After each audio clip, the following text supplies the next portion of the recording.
Well, good evening, everyone, and welcome to Center for Spiritual Living, Greater Las Vegas's Wednesday evening service.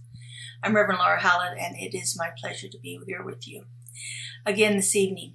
This month, for the month of May, we are exploring the practice of mindfulness and all of the different aspects of mindfulness, all the different things that we can begin to shift in our life when we practice mindfulness in a more dedicated way, in a way that begins to allow us to have a balanced opinion of things, a balanced belief system, a balanced way of being. That's what mindfulness is all about. When we practice mindfulness, it's not about completely overcoming all the challenges of our lives and becoming this, anointed saint that never has any problems anymore. But what mindfulness does is it gives us a place of being with the problems and allowing us to move through the challenges in our lives in a little less reactive way. And so it gives us a greater sense of mind, a peace of mind, a greater sense of balance and harmony in our lives when we begin to practice mindfulness in a more dedicated way. So a lot of the work that I'm doing is based on this book here from Jon Kabat-Zinn, which is called Full Catastrophe Living. It's his pivotal work. I believe he wrote it originally in the 70s. I have a revised version. I think it was done in the early 2000s. The subtitle of it is Using the Wisdom of Your Body and Mind to Face Stress, Pain, and Illness. Using our body's wisdom. We inhabit this organic vessel. And because we're in this organic vessel, there are challenges that come up. It has lots of working parts within it. The whole nervous system that embeds every single cell and aspect of our body is designed to give us signals about what things that are happening in the body and signals about things that are happening in our environment around us. And then, of course, we have this processing brain that allows us to interpret those signals. And sometimes we interpret them accurately and sometimes we don't. Sometimes we are prone to go into a state of judgment or fear or worry or doubt or, concern over the signals and what those signals might possibly mean. And, one of the things that happens often with pain and stress is that idea that our brain processes through that thinks, oh my God, how bad is this going to get? And that can be a triggering factor more than anything else that we have in our lives is this anticipation of what may come. And oftentimes it's a false anticipation. It's just like we've catastrophized something in a way that isn't actually reality. It isn't actually what's going to be happening in our lives. And so we have this processing brain that is going to keep us in that spin of this belief system about how bad this can get. And, the other thing that we do oftentimes, which again affects that idea of how bad it can be, is we link something we're experiencing now to a past experience. And again, that's our, wonderful processing brain doing that. And part of that's natural and part of it can be very realistic that, yeah, we've had this pain before and this is how bad it got before. So we remember that, our bodies remember it, even physically, and then our brain, of course, remembers it. And so then we attach that previous feeling to something we're having right now. And again, it may or may not be exactly the same thing. It may or may not ever get as bad as it did before. It could even, be amplified for what it used to be. But it's what our brain is doing to convince us that this is the way it is, and that's the only thing that's going to happen, and we're just going to have to deal with it. So when we're practicing mindfulness, and especially like this week, we're focusing on reducing pain in our lives.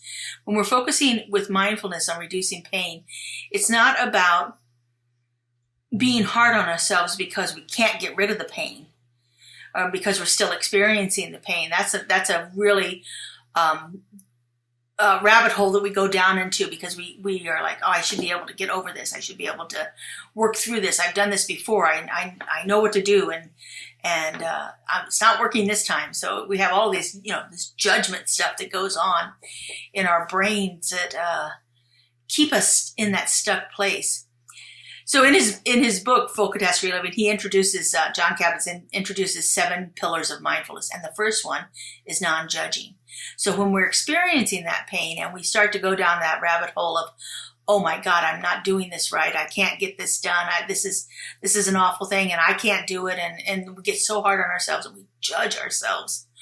We judge ourselves harder than anybody else could ever judge ourselves. But when we can catch ourselves doing that judgment, when we can catch ourselves in that spin cycle of repeating those patterns over and over again, and just simply say, okay, let's not do that this time. Take ourselves out of the judgment of it. It doesn't have to be that way. The second pillar of mindfulness is patience, and we have to be patient with ourselves more than we're ever patient with anybody else.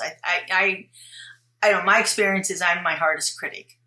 And so if I can find a little patience, a little sense of space there for me to be in what I'm in right now and allow myself to move through it at whatever pace my body and my mind and my soul need to move through this experience. If I can do that, if I can give myself the time and the space to do it and give myself a little patience with it, knowing that it's not going to be perfect the first time, and that's okay. And maybe not even be perfect the 5th time or the 20th time, and that's okay. It's always a work in progress, and so having that patience to do that. The third pillar of mindfulness is the beginner's mind. And the beginner's mind is that part of us that doesn't link what's happening right now to those past experiences. We come at each experience as if we're experiencing it for the first time. We're beginning that experience right then. And so if we can begin to develop that mindset that says, okay, yeah, I've had similar experiences to this in the past, but this doesn't have to be the same one. And so I can begin to open myself up to a different experience if I come at it with a beginner's mind. The fourth pillar of mindfulness is trust. Trusting the process, trusting that I know what I need to know to help my own body. We are the wisest counsel for ourselves because we're the ones who have lived with it all of the many years that we've been alive. We're the one who has been intimate with each experience. And so trust what we know. Trust that knowledge. Trust that there is a flow of life, a flow of energy that is moving through us all the time. And we can enter into that flow. We can actually be in it. And that's, one of the things that we do with our breath is we enter into that flow of life that is constantly moving in and out of our bodies. And so we trust that flow. We trust that just as we breathe in things, that we can breathe them out again. Just as we experience things, we can release things. And so if we can begin to get that sense of flow and ease and trust that process of this constant movement, it isn't always going to be that way. And if we can begin to really work with that, I think we can begin to have a different experience of the pains and traumas that we're experiencing in our lives. The fifth pillar is non-striving. So there's this human nature to want to, move through things and really, push our way through it and get to the other side of it. And there's a tension in that. There's a need to fix things in that. There's a need to make it better and different. And while, yes, we don't want to be experiencing the pain, the more we are fighting against it, sometimes it just feels like it amplifies. We have that saying about, what we resist, persist. What we resist, persists. So resisting something is a active, striving kind of thing. And if we can start to release some of that, it's like, okay, this is what it is. Just begin to be with that and allow that to not be a battle within ourselves. And that goes right along with the sixth pillar, which is acceptance. things happen. Our bodies are biological. They are organic. They are designed to give us signals about things. When something is not right in our body gives us a signal through our nervous system. And usually that signal is pain. And so when we are in that and knowing that that's just a natural biological process for us to experience pain in certain degrees. It's a signal for us to pay attention to what's happening in our bodies and allow ourselves to, take action as is needed with it. But when we think that this is an awful thing, that I don't want to experience any of this, and we're so against it, we're not accepting the fact that this is what happens in our bodies, then again, that develops that tension within our bodies that just amplifies every experience of pain that we have. The seventh pillar that Jon Kabat-Zinn has is letting it go. And so letting go is about release. It's about knowing all of this that we've just talked about before, that this is an organic vessel, and that this organic vessel has certain characteristics that are going to allow it to experience things in a certain way. And when we can begin to relax into that and release the tension and release the striving and develop the trust and come at it from a fresh experience, then we can let go some of those old beliefs we've had. We can certainly let go of the past experiences, because one of our founder, Ernest Holmes, says this in lots of different ways, but he says, there is no power in precedence. So what has come before holds no power over us. And as long as we assign some kind of power to it, as long as we have this belief system that says, okay, this is what I've experienced before, so I know exactly how bad it's going to get, that's giving power to something that's happened before. And as I've said, there is no power in that. Just because it happened before doesn't mean it has to happen again. And so this idea of letting go is very pivotal in dealing with our pains and stresses in life. Later on, when he revised his work, he's been doing this work for about 50 years, he came up with two more pillars, Jon Kabat-Zinn. And the next two pillars are generosity and gratitude. And generosity has a lot to do with some of the things we've just talked about. It's being open to allowing ourselves to experience things and not, if we're generous with ourselves, if we are generous with spirit, we are forgiving of ourselves. We are open to allowing ourselves to experience what we're experiencing at this time without all of this judgment, without all of these ideas about what might have happened before. And so we have a generosity of spirit, means to be open and allow ourselves to simply be in the process, and it's okay. And then there's this idea of gratitude. Thank God we are in these organic vessels that allow us to experience life in this plane. We couldn't do it without them.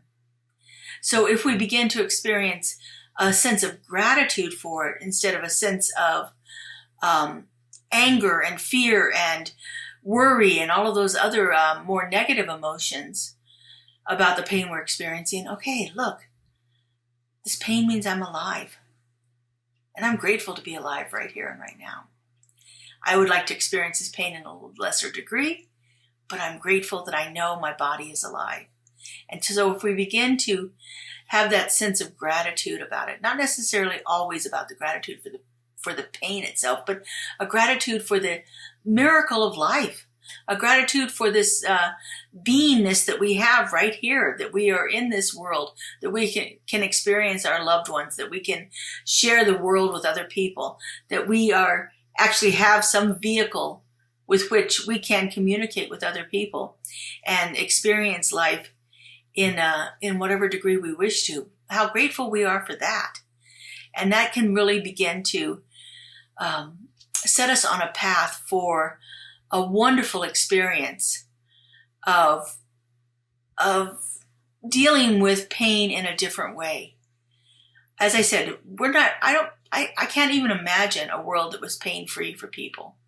I'm not sure that would even be feasible or wanted, because again, our our bodies are using pain as a signal for us. And so if we can actually begin to be in the space with the pain in a way that's different. And please understand, I'm not diminishing anybody's experience of pain here. I have in my past had serious pain that has been long-term and chronic and not something I would ever wish on anybody else. And I've experienced the great joys that little pains can bring to remind me of things that are happening in my life. There's that paradox of the pain of exercise. When we were out exercising and we're like, oh my God, my body is killing me now, but look at me, I just did this. I just whatever it was, I just worked out in Pilates for an hour and I feel really great about it. And I did it, and I don't have to think about doing it again until tomorrow. And there's a sense of relief that I'm actually taking care of my body, but my body's painful right now because I took care of it. So there's that gratitude that comes along with experiencing that kind of pain. Also, it's like, what is it? The weightlifters say, feel the burn. Feel the burn. Yeah, that tells you you've done something really good for your body. So we're going to go into some spiritual practice here to allow us to be with pain and experience it in a little bit different way through some of these pillars of mindfulness here, just to take us through that process. So if you would just get yourself comfortable in your seat. I like to sit in a chair when I meditate. Getting up and down off the floor is not the easiest thing for me. But whatever works for you. People like to lay down and meditate. That's fine. We're going to go into a mindfulness meditation practice. And we're going to focus on our body, of course, because we're dealing with the pains that we feel. So if you would, just get yourself in whatever position you would like to be in that works for you. As I said, I sit in a chair. I check in with my body. I make sure that my neck, I have a tendency to stiffen my neck up, and then that gives me a pain. But so I check in with my neck and my shoulders to make sure they're not stiff. They're there. They're supported. I have my arms on an armrest on the chair, so my arms are supported. I have my hands. My hands right now are laying on my desk. Most often when I'm meditating, they're on my lap, and they're in a relaxed position. I usually have them laying down, or sometimes I'll put them up. There's a point of view about having your hands in certain specific positions because it signals to you that you are in a purposeful activity right now. So one of the things that is often done is you lay one hand this way and the other hand inside of it like this. So both hands are open and up, and this signals an openness and receptivity. And keeping your hands in that position makes the practice a little more purposeful. Many people use one of the mudras. So we have the third eye mudra, which would be holding your fingers like this. Each one of the chakras has a different mudra. This one is the third eye, and it is for you to focus your attention on that. It's like we did with the breath earlier on in the month. It's that key, that signal. When you become aware that you have your fingers in this position, it reminds you that you're in a practice and purposefully engaged in something. And so we use the mudras as a way of doing that. And so you can have that with your fingers, however it works for you, to put yourself into a position. There is no right or wrong way to do this. And that's one of the things I think people often get caught up in, is like, oh my God, I'm not sitting exactly correctly, and I'm not doing this right, and I'm not breathing right, and oh my goodness, my mind has gone to wander again. And of course, that all goes back to that whole judgment thing that we have in there. So practice patience with ourselves, practice non-judging ourselves. Open, just because you've had a successful meditation sitting in the lotus position with your fingers on the third eye mudra, and it was a wonderful meditation, doesn't mean every single meditation has to be that way. That's one of the key things I'd love to get across to people is there is no right or wrong way to do this. It's what's working for you in this moment. And maybe what works for you in this moment is what you wind up doing every single time, and it may be not. I personally have a variety of things that I do that help me get into a state of mindfulness and ways of practicing meditation. So I think that's one of the things I love about this work, is that there are so many different ways of doing it. And I use what works for me in the moment. So I invite you to do that. And I find that it's most helpful to close my eyes. And so I'll have my eyes closed during this. We'll have some nice music here, and maybe even some beautiful visuals going on while I'm speaking. So this will be about a 10-minute meditation. And so I just invite you to get yourself comfortable. If you can be in a space where there's little background distractions, that's wonderful. But, those are also things that happen in our lives.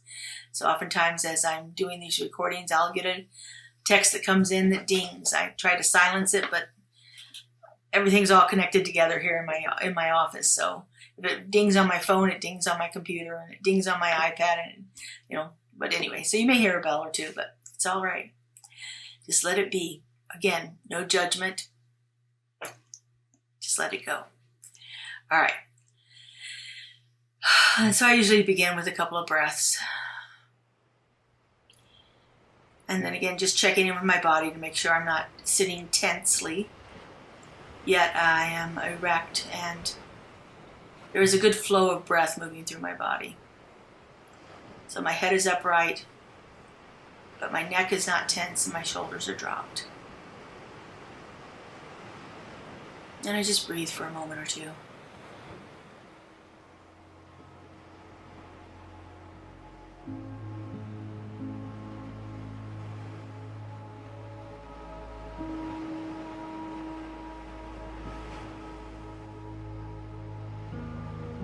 And so now begin to check in with your body.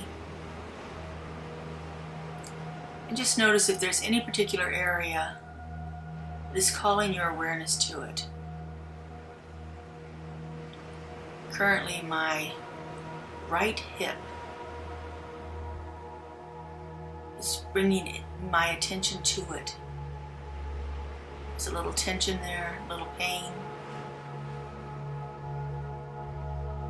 So I just simply take some breaths and visualize that breath moving all the way through my body right to that spot. So if you have a spot on your body that is calling your attention right now, it doesn't even have to be the place that has the pain you want to work with, but just any place in your body. And that pain may shift. Mine has just moved from my right hip to my rib cage in my back near my spine on the right side. So I'll just breathe into that space.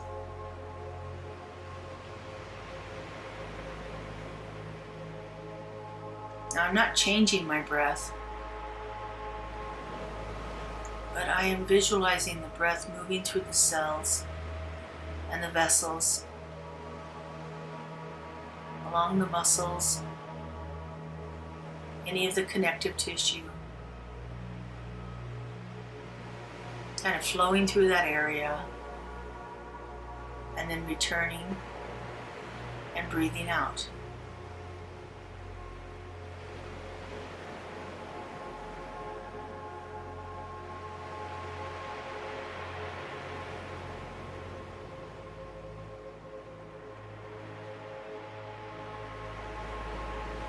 And just continue to be aware of your body. Those two spots on my body have released. I don't feel them anymore. I'm not like flashing red lights saying, "Look at me." There's an ease there and a release. And so I just continue to scan my body, noticing any area that brings my awareness to it.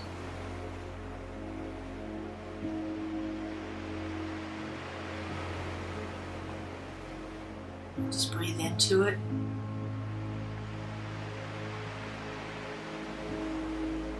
Visualizing that breath doing its magic. Opening up the cells. Releasing any tightness in the muscles. Loosening the connective tissues.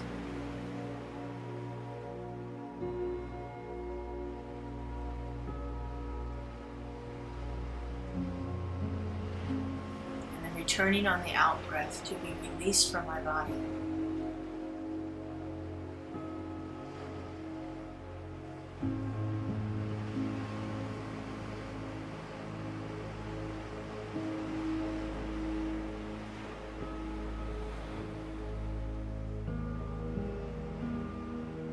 If I find that my mind starts to attach any judgment or fear or worry to that sensation that I'm feeling,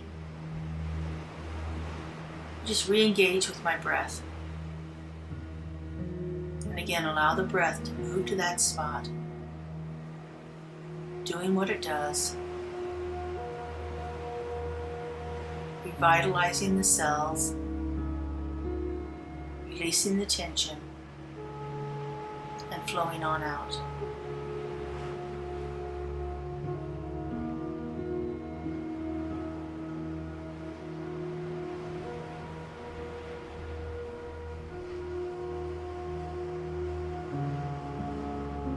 Periodically, I may find I need to take a deeper breath. That's okay too.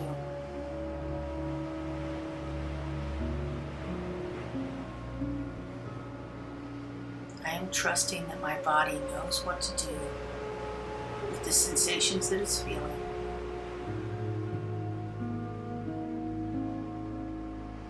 I am not fighting against them or striving to make them something other than what they are. I am simply allowing my body to express itself,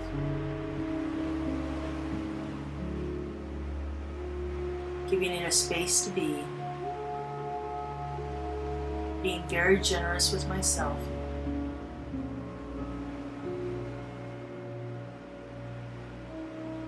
Forgiving myself when I don't think I've done it right.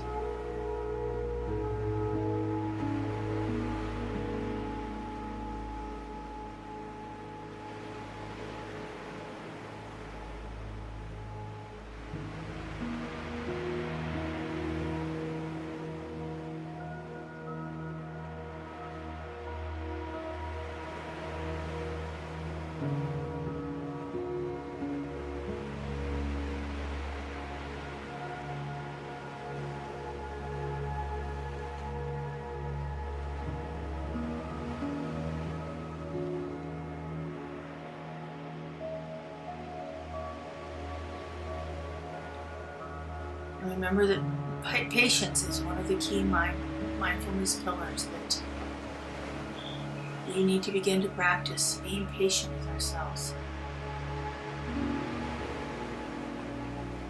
You may not feel the release right now.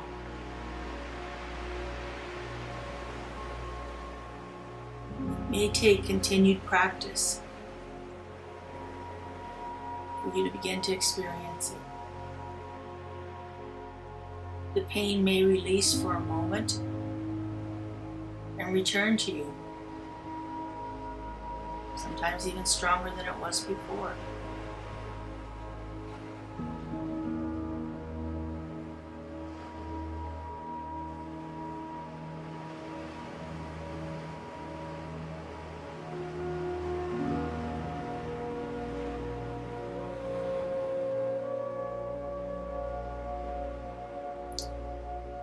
And so far in this meditation, we have focused on the pain or the sensations that we don't want to experience. Let's just take a couple of moments here and focus in gratitude for everything that is working right in this body.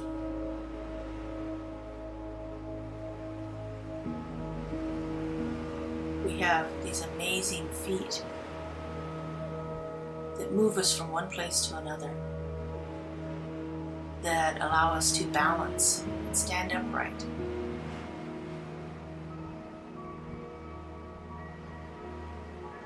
So just give a little thanks for your feet, all the way down to the toes. Toes are instrumental in balance.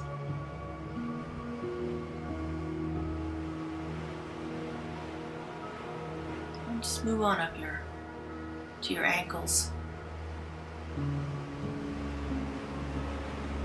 The flexibility that the ankles give us, allowing us to do all kinds of wonderful things. From swimming to walking.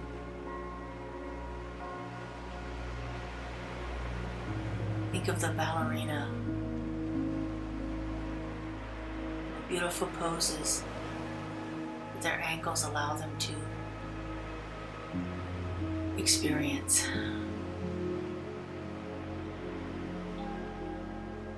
Move on up to your legs. That strong muscle, the back of our legs and our calf muscles, that gastrocnemius.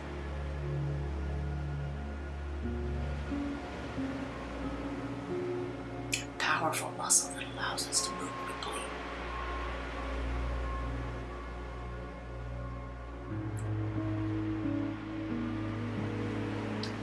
Move on up into our thighs.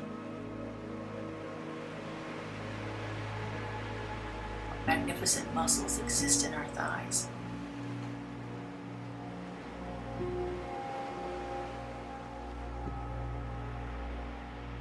Power that is there holds us upright, lets us move quickly, allows us to stretch.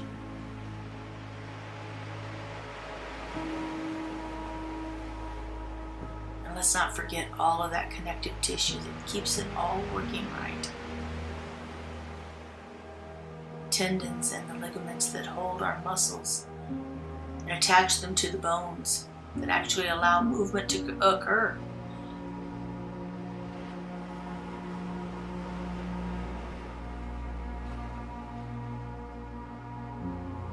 And then move into your pelvic region, where your legs attach to your body, to your torso.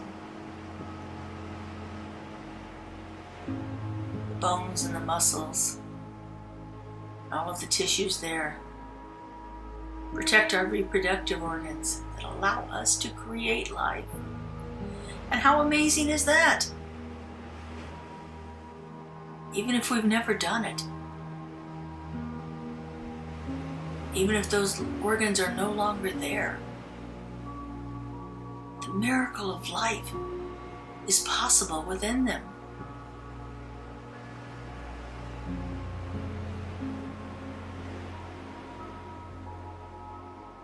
Now let's just think about all those other organs that are housed in our torso. Things that allow us to purify our blood, to release the toxins, to eliminate the waste products. All of the digestive muscles and tissues and organs that are there. The miracle of that. And then we have our heart and our lungs. Keep our body in that flow, circulating the blood, circulating the oxygen, circulating the nutrients, carrying everything that our bodies need, from the ends of our hair follicles to the tips of our toenails.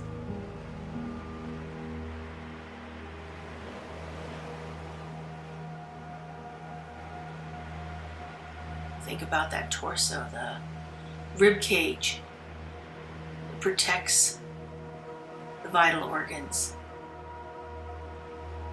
the diaphragm that helps our organs function properly,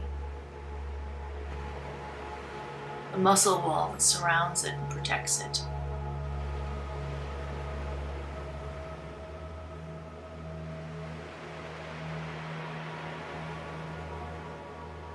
the external tissues,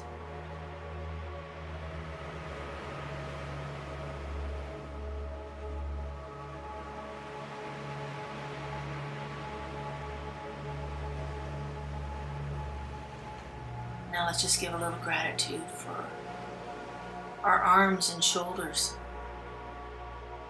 our hands that allow us to create, to write, to express ourselves, to build, to sculpt, to draw.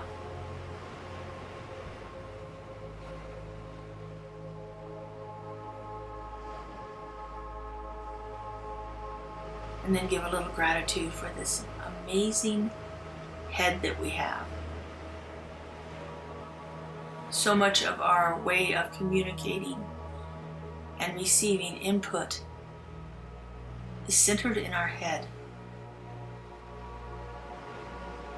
And then of course we have these magnificent organs we call the brain that let us interpret the world around us, respond to it, make our needs known, keep our body functioning. All the autonomic and automatic nervous systems that we have,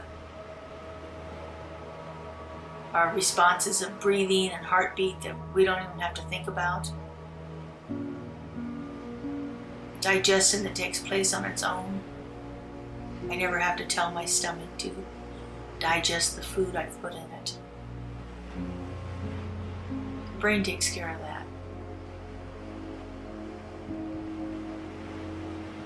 Our bodies are a miracle.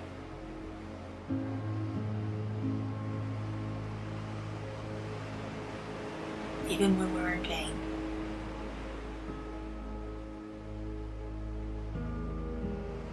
And so with just one final thought of gratitude, I just acknowledge the delight that is my body. Take in a couple deep breaths. When you're ready, just go ahead and open your eyes.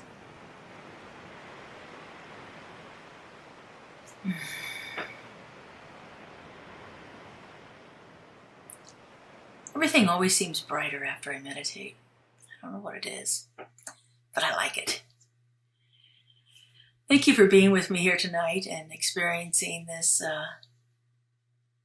form of mindfulness. Next week, we're going to look at mindfulness as exercise and eating and movement and things like that, how we can actually become more mindful when we're engaging in our everyday activities.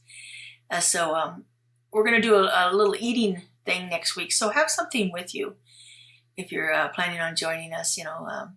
Usually when I do the classes, I have people, I provide either chocolate or strawberries, something that has a very pleasant appeal to us. I'm not a chocolate person myself, but give me a fresh strawberry and I'm in heaven. So find something to have with you. It can be anything, a mint, raisins, anything like that you would want to experience in a mindful way in your mouth. So we're going to be doing that, and then I'll talk you through some different mindfulness movement experiences too. So and again, if you have an opportunity, check us out on Thursday mornings. I do a very brief video called Keeping It Real, and this month again we're still talking about mindfulness, so you'll get a little different take on this idea of using mindfulness for pain release tomorrow morning. So and again, always these videos are available on YouTube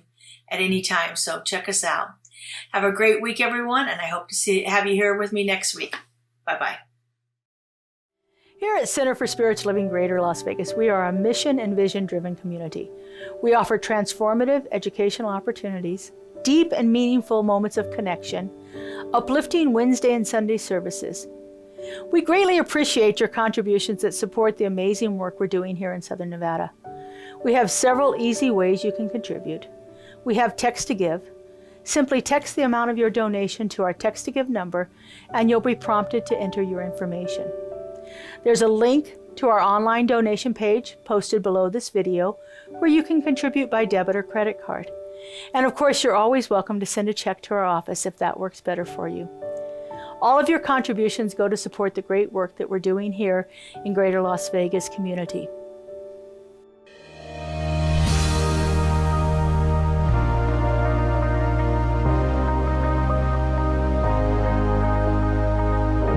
monthly publication, Science of Mind magazine, is a treasure to be read and contemplated. Along with in-depth articles, there is a day-to-day spiritual support to be gleaned from its daily guides.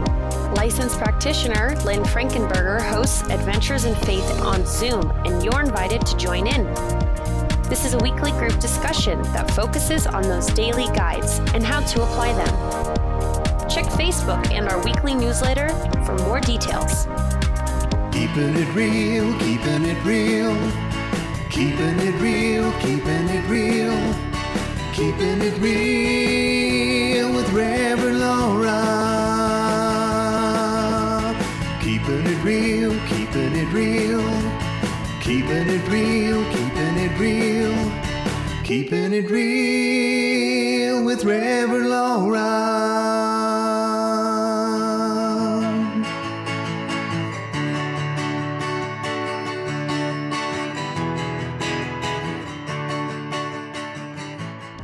CSL Greater Las Vegas brings you much of your favorite spiritual music every Friday at 7 p.m.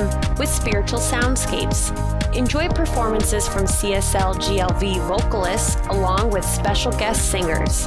It's music for your soul. Subscribe to the CSLGLV YouTube channel to get a convenient link sent to you for each musical performance. At CSL Greater Las Vegas, it is our mission to inspire spiritual discovery through community connection, exploration, and celebration. This mission supports the all-inclusive vision of Centers for Spiritual Living worldwide, in which we envision a world that works for everyone and all of creation.